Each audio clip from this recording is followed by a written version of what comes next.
la question de cette émission, c'est est-ce qu'on peut devenir un leader? Et on est tous d'accord pour dire que oui, Oui. on peut le devenir, mais pour ça, il faut se préoccuper de ses compétences de leader. Un leader, il n'a pas une préoccupation unique du chiffre d'affaires. Je prends Martin Luther King, il n'a pas dit j'ai un objectif, il a dit j'ai un rêve. Et Mmh. ben c'est ça le leader. Il faut qu'il mette en place un rêve et qu'il développe les organisations, c'est-à-dire les hommes, pour atteindre Mmh. ce rêve. Et donc un bon leader, il doit passer 50% du temps au moins à développer l'organisation et 50% du temps à se préoccuper du business, mais pas l'inverse. Vous êtes déjà venu dans cette émission nous parler justement de timidité, de comment bien Ouais. s'exprimer. On peut être très timide et un bon leader. Vous avez, je crois, des exemples hein, dans les Oui, personnes que vous oui, avez oui. coachées. En fait, ce qui compte, c'est pas d'être timide ou d'être sous stress, c'est d'avoir cette préoccupation de celui qui est en face. Moi, j'ai une recette magique pour que les équipes vous suivent, c'est vous leur parler d'eux.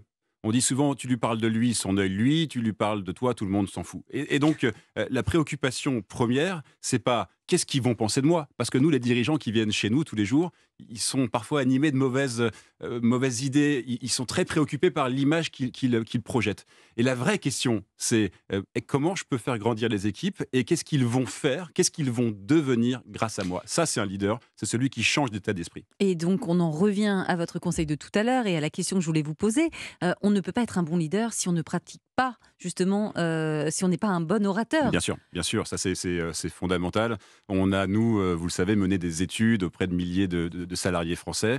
75% des salariés français disent qu'ils préfèrent un message oral de leurs dirigeants plutôt qu'un message écrit. Et Mm. mieux que ça, ils sont 2 tiers de ces salariés à dire que lorsque leurs dirigeants s'expriment bien, lorsqu'ils s'expriment clairement, avec empathie, ça leur donne envie de s'embarquer encore plus dans l'entreprise, ça leur crée du bien-être, ça leur donne envie de s'engager et se donner à Mmh. fond pour l'entreprise. Donc l'oral, c'est pas une cerise sur le gâteau. Mm. L'oral, c'est une compétence stratégique nécessaire à tout leader.